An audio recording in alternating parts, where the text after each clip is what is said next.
नमस्कार किसान साथियों, आप सभी का स्वागत है आपके अपने यूट्यूब परिवार में। मैं शिवम आपका फिर से स्वागत करता हूं। साथियों, आज हम एक अपनी छोटी सी जनरी आपको दिखाना चाहते हैं कैसे करके काम करते हैं। ये हमारा जो वर्मी कंपोस्ट का ये छोटा सा एक बेड बनाया हुआ है 30 बाई 25 का, इसके बारे में बताएंगे। लेकिन इससे पहले आपको ये बताएं कि ये हमने क्यों शुरू किया है। साथियों, जैसा आप सभी जानते हैं, लगातार खाद की बढ़ती कीमतें और उत्पादन में गिरावट हमें ये सोचने पे मजबूर करती है कि खेती का भविष्य क्या होगा। जिस हिसाब से 3 साल से खेती को घाटे में कर रहे हैं, लगातार कभी फसल ख़राब हो जाना, कभी रेट ना मिलना, ये खेती में आम समस्या हो गई है। ऐसा इस समय आप देखेंगे यूरिया की भारी शॉर्टेज है, मिल रही है तो टैगिंग के साथ मिल रही है या फिर बहुत ज़्यादा ओवर प्राइस मिल रही है। कहने के लिए सब सही है, लेकिन किसान की स्थिति को, जो छोटे किसान हैं जो 5 एकड़ से कम में खेती करते हैं या फिर जो बहुत ज़्यादा निम्न ज़मीन वाले किसान हैं, लघु सीमांत किसान, उनकी स्थिति बहुत ज़्यादा अच्छी नहीं है। उसी को ध्यान में रखते हुए हमने ये अपना एक बेड से शुरुआत की है। इसको आगे भी लेके जाएंगे। 1 एकड़ में हम इंटीग्रेटेड फार्मिंग जो सिस्टम होता है उसको इंट्रोड्यूस करने के लिए ये हम शुरुआत कर रहे हैं। ये हमारा वर्मी कंपोस्ट का एक यूनिट है। इसके अलावा हम मशरूम का भी काम करते हैं। पिछली बार हमने मशरूम के 6 फार्म लगाए थे। अगर आपको मशरूम के बारे में जानकारी चाहिए तो आप उसमें कमेंट कर सकते हैं मशरूम, तो हम आपको मशरूम की पूरी जानकारी दे देंगे कैसे करके करते हैं, लागत मुनाफा क्या कैसे रहा उसके बारे में। लेकिन अभी हम बात कर रहे हैं वर्मी कंपोस्ट के बारे में, इसको कैसे तैयार करते हैं। आपको हमने ये बता दिया कि क्यों तैयार किया हमने और आपको क्यों तैयार करना चाहिए। NPK का कट्टा आप आज देखेंगे 2 से 2,500 रुपये में पड़ रहा है। उसके बाद भी असली नकली की भी बात आ जाती है। हम बाज़ार से बहुत सारी जैविक खादें खरीद के डालते हैं, या यूँ कहें कि दुकान वाले हमको प्रमोट करते हैं कि आप जैविक खाद डालिए। हमारे पहले खेतों में या तो इतनी इंसेंटिव खेती नहीं होती थी, ज़मीन को थोड़े समय तक आराम दिया जाता था या फिर हरी खाद वगैरह की व्यवस्था की जाती थी।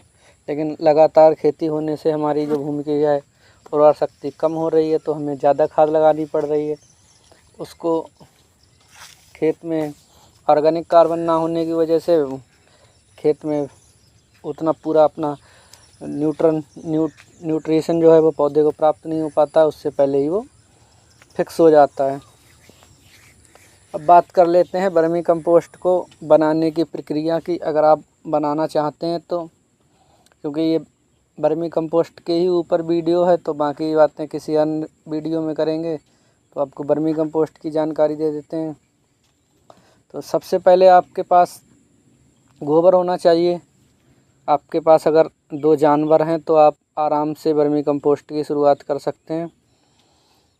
उसके अलावा आपके पास छायादार जगह हो तो बहुत बढ़िया रहती है। छायादार जगह ना हो तो ऊंची किसी भी जगह पे आपको बेड बना लेना है, पॉलीथीन बिछा के या फिर ईंटें बिछा के, जिससे कि केंचुए भाग ना पाएँ, जल भराव ना हो।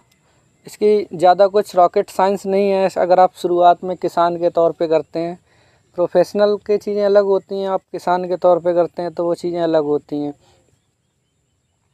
इसमें आपको ये ध्यान रखना है कि गोबर जो है बिल्कुल ताज़ा ना हो, गोबर 15 से 20 दिन पुराना हुआ हो, उसकी जो गर्मी है उसके अंदर गर्मी ना हो। उसके अलावा आपको बेड बना लेना है। इसके बेड की जो चौड़ाई है वो 4 फीट से ज़्यादा ना हो, ऊंचाई 1.5 फीट से ज़्यादा ना हो। अगर आप इसमें कम रखते हैं तो बहुत बढ़िया है। बेड को ऊपर से ढकने के लिए आप प्यार ले सकते हैं, केले के पत्ते ले सकते हैं, घास फूस से ही ढांकें, क्योंकि अगर आप, या फिर शेड नेट से ढक सकते हैं। हमने ये पहले जूट के बैगों से ढाके थे, तो ये जूट के बैग इसमें सफोकेशन पैदा कर रहे थे, हीट को बाहर नहीं निकलने दे रहे थे, जिससे हमारे केंचुए जो हैं एक तरफ के लिए भाग रहे थे। बिल्कुल नीचे की तरफ के लिए, जहाँ से ये बैग नहीं थे वहाँ पे भाग रहे थे। तो हमने फिर इसका ध्यान रखा, 15 दिन तक कोशिश की कि उसमें रह पाएँ, लेकिन वो लगा बार बार भाग रहे थे। तो फिर हमने ये बैग इसके ऊपर से हटा दिए और कुछ बेड हमारा खुला हुआ है, कुछ शेड से ढका हुआ है और एक बेड ये साड़ी से ढक दिया है। ये बिहेवियर स्टडी कर रहे हैं, इनका कैसा बिहेव रहता है, कैसे करके क्या है, इसको आगे हमारे काम में आएगा। इतना कर लेने के बाद आपको इसमें लगभग 60 दिन के बाद आपको आउटपुट मिलना शुरू हो जाएगा। पहला बैच आप इसके ऊपर से पानी रोक के 2-3 दिन पानी रोक के जब केंचुए के उसके बन जाएगी तो इसको 2 से 3 इंच की परत बन जाती है। इसको हटा लेंगे, हटा के एक तरफ रख लेंगे। इसको ऊपर से सॉर्ट आउट करते रहेंगे तो केंचुए नीचे जाते रहेंगे। अगर इसमें आ भी गए हैं तो ऐसे करके आप इसका कर सकते हैं। आपको अगर अपने खेत में यूज करना है तो छानने की आवश्यकता नहीं है। और आप अगर इसको बड़े स्तर पे जब करेंगे तो इसको छान के और पैकिंग के लिए रख दिया जाता है। आप इसको अगर आप इसमें मॉइस्चर मेंटेन कर पाते हैं तो 6 महीने तक बहुत आराम से यूज कर सकते हैं। आप जो बाज़ार से ख़रीद कर सिटी कंपोस्ट या फिर किसी कंपनी का जैविक खाद डालते हैं उससे ये कई गुना ज़्यादा बेहतर होता है। वो केवल जो सीवेज ट्रीटमेंट प्लांट होते हैं उसका निकला हुआ वेस्ट होता है। वही एक गवर्नमेंट ने पॉलिसी बना दी है कि इसको कहाँ फेंकेंगे, तो वही किसानों को पैक करके दे दिया जाता है। तो आप कोशिश करिए, आप इसको घर पे बनाइए। कोई समस्या आ रही है, इसकी प्रोजेक्ट रिपोर्ट अगर आपको बनवानी है या फिर अन्य कोई जानकारी चाहिए इससे रिलेटेड, तो आप इसको हमारे पास इसमें कमेंट करिए बर्मी। और कोई जानकारी खेती से बाड़ी से रिलेटेड या मशरूम से रिलेटेड, डेयरी फार्म, मुर्गी फार्म या फिर बकरी पालन, किसी भी तरीके की खेती बाड़ी से जुड़ी जानकारी के लिए आप जिस सब्जेक्ट में चाहिए उसी सब्जेक्ट को कमेंट में कर दीजिए। आपको जानकारी अवश्य दी जाएगी। जानकारी अच्छी लगी हो तो अपने किसान दोस्तों के साथ शेयर कीजिए। धन्यवाद। और आप अगला वीडियो किस टॉपिक पे चाहते हैं उसमें कमेंट कीजिए। आपको